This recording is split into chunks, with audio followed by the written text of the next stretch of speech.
a few videos ago, I had talked about how I was able to afford 3 of my study programs here in Canada. If you don't know, if you haven't seen that video, you can of course check it out before you come to this one, or you can watch this one to start. But pretty much I got questions from Tony Ann and a couple people saying, okay, show me how you were scrappy in paying off your debt and teach us about savings and budgeting tips in Canada. And I said, you know what, let's do it. Let's put it all on the table. This video has been a long time in the making. Like when I share my stories with my friends and people I meet, they're always like, how did you do it? This is insane. Meanwhile, in my head this whole time I was like, wasn't that hard? But in getting ready for this video, I've gotten to do my homework. I have found all the numbers for you. Like it's been a little bit ago, but I want to share with you exactly how I paid off over 25,000 USD in 1 year as an international student in Canada. So if you're interested in seeing that, sit tight. But before you go any further, if you're new, where have you been? Hi, my name is Janey, aka Janey of Canada. And on this video, I talk about everything life as an immigrant professional. So if that sounds like something you're interested in, please like, share, and definitely subscribe. P.S. Subscribing actually helps me, motivate me to keep doing more of these videos. Anyways, so let's just get into the video. I have so much to cover and I don't want to waste a second.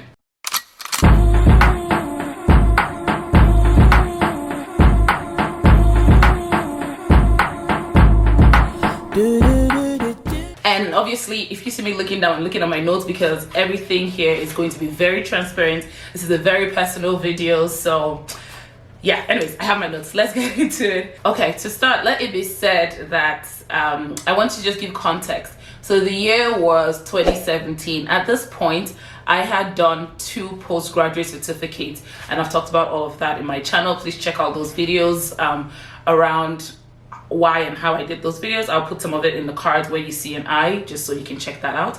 But then I was going to do a master's program, and my parents, bless their soul, I'm not the only kid. They were like, listen, Janey, like if you want to keep schooling, I don't know how we can support you, right? So I knew, okay, if I got accepted into this program, I've been trying to do a master's for a long time. I have gotten a lot of no's and a lot of failures. I wasn't now going to discount myself from doing something I always wanted to do. And so when I got into this program, the fees at the time were around 50 something, 60K.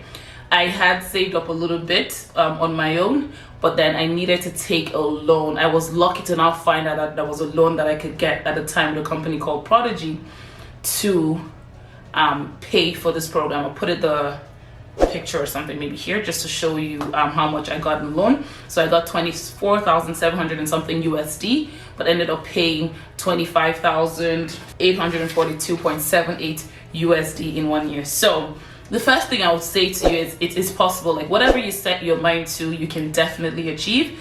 But everything has to come with a plan. At this point when I was taking the loan, I knew that yes, this loan was saying that I was going to have 10 years to pay for it. I did not care for that timeline. I wanted to pay it off as quick as possible. So here's what I did. I went to my drawing board. At this point, I should also mention that I've always been a very frugal, very I would say good with money, in the sense that I was always saving and I always had money aside. I'm not a bougie or flamboyant person, so I don't really spend on a lot of flashy things. So that kind of helped already. I need to add that caveat. I don't want to say, oh, it's just for everybody. But then all of that had always been in my head, like the way I manage my money. I have a sense of what I was spending versus what I was bringing, and I always had that sense. But as soon as I took this loan, I had to put my plan to paper. So number one thing you have to do definitely is create a SMART goal for yourself. My goal was pay 25,000 USD by 1 year after the first disbursement. How was I going to do it? I needed to put that goal to paper. When I say create a SMART goal, SMART usually in project management terms are a specific goal that you can measure, it's actionable, it's realistic, and it's time based. So is it realistic? People have done it before. I'm not going to be the first person. And is it time based? Yes, because I wanted it to be done so I don't pay so much interest. The interest averagely for this loan, because I'm an international student and it wasn't a local loan, was around 11%. 11%. So an interest started accruing the second. Actually, interest started accruing before they even disbursed the first amount to my school. And so Again, I would put a screenshot, maybe you can see that as well. Another thing I had noticed that kind of helped me put fire in my behind really was the fact that over the course of paying the loan term, in addition to how much they had borrowed me, I was going to pay 18,000 USD to service the loan over the course of time, which includes interest as well as administrative fees. I was like, not having none of that. So the first thing I did was I went and created a budget. This budget is now on my website and I'm giving it away for nothing, pretty much, like very small amount. This budget helped me. My budget plan helped me in making sure that I was actually going to meet my goal. Let me not even go too far without saying it definitely was God ordained. I'm Christian and I do believe that when you commit your plans to God, He would establish your ways. And so it was the first thing I did before I even went on paper was pray about it. And then I went on paper on my budget sheet, and I'm going to show you exactly. So starting, I got the loan confirmed, and my first disbursement for the loan was in December of 2017. And so our payment, we had a grace period of about 6 months. So from May was when they were going to start charging me a monthly fee to start paying back the loan, so 300 and something. So when was my grace period? So the loan started in December of 2017. They gave us till when you finished school and some months, which was up until February 2019 is when they'll mandatorily start taking payments from your account. I wasn't going to wait till that time, so I put pen to paper and said, okay, I'm going to start paying this loan starting May of 2018. How did I do that? First of all, I'm going to make a whole nother video on all the side hustles I took up to help me pay this loan. But before then, what I did was I created the budget sheet. I started writing all my expenses down. How much was I spending on everything and what could I cut out? So if any subscriptions, share the budget screen right here. So this is how the budget sheet looks, where there's instructions on the top left and here as well. For every month, you have an opportunity to enter your income. So these cells that are white are for you to actually enter your income or whatever the expense is. So rent, what is regular purchases like rent, phone, going to the gym, things of that sort. And then it'll calculate the total spend and then total leftover from the income. And then extra purchases are things that you don't necessarily need to spend every month. They're not recurring, but it's just stuff that you would spend anyways, like hair, eating out, clothes, whatever. And those usually you would know if you have enough to spend on extra stuff from how much you initially left over.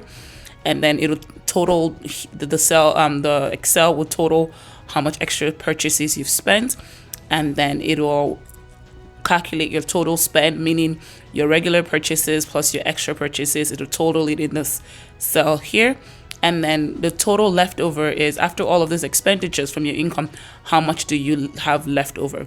And then it'll continue to carry over. This is a good way to just see all your budget across the year in one broad sweep and see how you're doing across the entire year.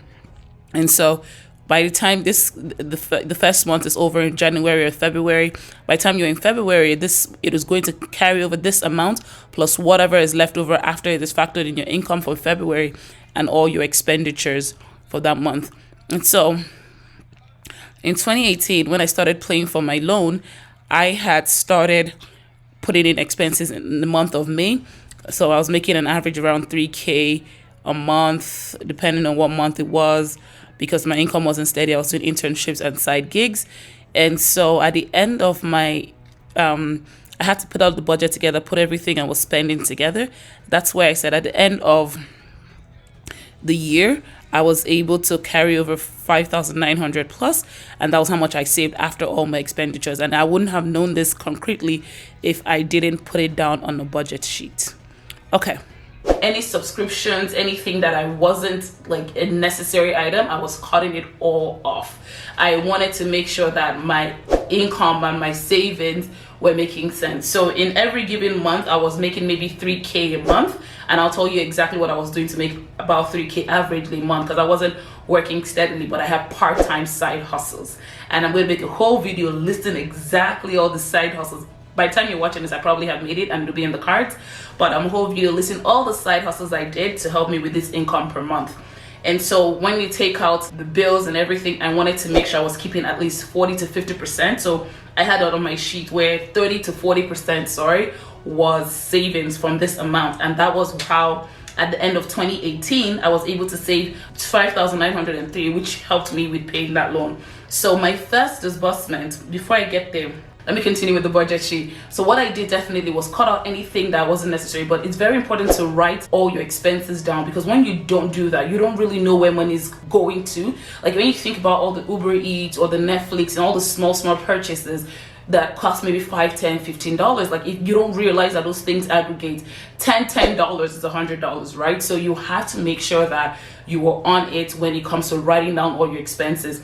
A lot of things about budgeting to let you know first is you have to first do an audit. You have to go back into your account and then look at what you've been spending money on. It's honestly, that process is very insightful, because you'll be like, what? All of that is very good. And then once you see that, then you now think, okay, where can I cut out of? And then that's how you, because what you can cut out of is what you can use to know how much you're going to save at the end of every month. And so and the way this budget sheet is broken, and you can definitely get it, the link is below, is what is necessary purchases. So your regular purchases are going to be on the top, and everything that's extra. For me, a lot of times, like doing my hair was extra, getting makeup was extra, getting clothing was extra, going out to eat with friends was extra. Do I really need that when I have a loan to pay? No. So I had to put all of those things down. And little things that I would do too to make sure I was making my goal of 30 to 40% savings every month, and in most cases exceeding that a little bit more, was I let my friends know. Like, I think it's very important to have an accountability group around you. I let my friends and everybody who usually is in my first degree sphere of influence know that I have this loan that is a big amount to pay, and I am going to be scrappy. So the regular things we used to do, all the Caribana, all the Veld festivals, all the Toronto Rebel Club, you gotta cut it. We had to reduce all of that stuff. So there was even times, and I've forgotten about this now, it's a big part of it was discipline. And so there's times when I'll go out with my girls, and Dr. Titi, shout out to you, because you always tell me the story, and we'll go to like a mall, and you know how there's food courts in the mall and everyone is eating like the $15 plate of whatever they get. I will actually tell myself that based on my budget sheet, I can't eat with you guys. So I'll sit with them, they all eat, and I'll go to Costco and buy the $1.50 hot dog. And that was my food. And so on that point too, is like, I will not eat out. A lot of times I was cooking my own food, taking it to school, eating my own, cooking my own food. When we go out to hang out, I had a budget for, if we're going out to hang out and we go out every week, I need to spend only this amount. And once that's done, drink your water and tell everybody you're on Fit Farm. So those were the little things I needed to do. But what definitely helped me with having that discipline is putting the numbers down and tracking it every time. All of that, I know it's in my head, I'm really good. It wasn't sustainable long term. So now just giving you the numbers of everything that happened. So I've told you about how much the interest rate was going to cost me. They're going to start charging me 350 USD in 2019. I wasn't waiting to that. And so up until this point, I had some money saved aside from, so I'm Nigerian, and as I love to always remind you guys, in case you've forgotten, pretty much when going home or when something is happening, there's people who can be like, hey, hold this one for Christmas. Hey, good time, long time I haven't seen you, Janey, you're now grown. All of those uncles and aunties that will give you a little bit of money, I will put those in an envelope away. And so all of that money was now coming to make sense, because I was not, first of all, the first thing I did was I took all of that plus the 5,009 I had made in 2018, and I made my first disbursement of 7,000 in May of 2018. So another thing I want to make sure I mention is, yes, even when they give you a loan and they're telling you you should pay this amount, that is for them as a loan company to be able to make money off of that business you've done. Ideally, like, I am not an ideal client for any lender, because I don't look at what you tell me on paper when it comes to how much I can borrow. I look at how can I take your money for it to work for me in the time that I need it. What that means pretty much is I always look out for something called early repayment in my loan agreement. I should put a screenshot here, which means, can I actually pay early big chunks? Yes, that reduces my principal so that you don't charge, because usually interest is charged on principal, right? So I needed to make sure that I was paying big chunks, ignoring that 300 whatever number they had told me. That wasn't my business. So I was able to start paying big chunks really early. And so what those big chunks were doing was reducing the principal and thereby reducing the interest I was going to be paying. And so, mind you, again, this loan was in USD. I was earning from all my side hustles in Canadian. So that was extra fire behind my butt. And so the first disbursement I have just said was $7,000 in May of 2018. And then the second disbursement I made was $12,350 in June of 2018. Yes, ridiculous savings. So from my side hustle, there's a whole dedicated video on this. I had made a ton. So I used to babysit. I used to make hair. Obviously, I do YouTube. YouTube didn't really make me anything, probably like $200 in 2 years. So it wasn't really a big chunk of that, but a big chunk of it came from making hair. And I'll show, and you should definitely check out the video for sure. That breaks it all down, as well as I would ask for grants and bursaries from school, anything that could help me. I also used to carpool because my university at the time was in Kingston, Ontario, and I lived in Toronto. So I had bought out this really beautiful car, small car, Lance, bless your soul, that when I'm going back and forth Toronto to Kingston, I would pull people in the car, meaning that anyone who was going that road, I would advertise that I was leaving either Kingston to Toronto or Toronto to Kingston and charge them 25 or 30 bucks per seat. So any one way I was making either $75, depending on what I charged, or $120 one way, and that would help at least with gas and things like that. You gotta be frugal, you know? Anyways. So another reason I was able to pay that big chunk off was obviously from those side hustles, but I had also started doing internships that earlier in 2017 that was able to support me with paying some of these big chunks. And then all my Nigerian accounts that I had savings in, I cleared all of it, transferred it to USD, and made that huge payment. Yes. And so my next disbursement after June was not until January of 2019, early January of 2019. At that point, my mom had seen how much dedication I had put towards my loan payment. She was able to now say, hey, take, was it 3K, I believe, just to support you, to let you know that I'm proud of you and all of that. So I really appreciated that. But I now also added some of the money I had made working in 2018, which I covered in this video, to actually now support that, and I paid $5,000 to that loan. And then finally, I had started working at this point in 2018, like a full-time job right after my master's was done, and full-time, right? So that was able to help me with that 5K. But in my first paycheck that came in 2019 January, I used the entire thing to pay off the loan. So I was always in communication with the loan company to say, okay, recalculate how much my principal plus interest and everything you need me to know about how much is left, because interest is always moving and fluctuating based on what they call the LIBOR rate. I don't remember what that stands for, but so I always wanted to know, okay, how much is left for me to pay, so that I know that my next payment, I was done with it. So I made 4 chunks of payment: 7K, 12,350, 5,000, and about 1,500 from my paycheck. All in all, I paid $25,843 USD in 1 year. So my first payment was May 18 and my last payment was January 2019, and that was how exactly I cleared my international student loans. And I remember when I got that email saying my loan had been confirmed, I cannot tell you the relief. It just felt like the whole burden had gotten off my chest, and it's one of my very proud achievements, because now I'm able to make financial decisions. I'm able to move on with life, not thinking about student loans and all the debt that it would have been, because now if I want to apply for a mortgage or any type of loan, they're always going to consider my debt against my income, right? So I borrowed 24,700 USD. I was able to pay 25,800 USD. So all in all, the interest that they charged me within that 1 year was around 1,000 USD, compared to the 17,000 plus USD they would have charged me if I held the loan throughout, and all the other factors on how the loan would have affected my financial stability in Canada. So definitely, I hope this video was able to help you. Just to summarize and recap, the first important thing for me at least was committing the plan to God. 2 was writing the vision down, making sure it was a smart goal, and then tracking every month, reducing and adjusting my lifestyle to make sure that it accounted for this new plan that I had.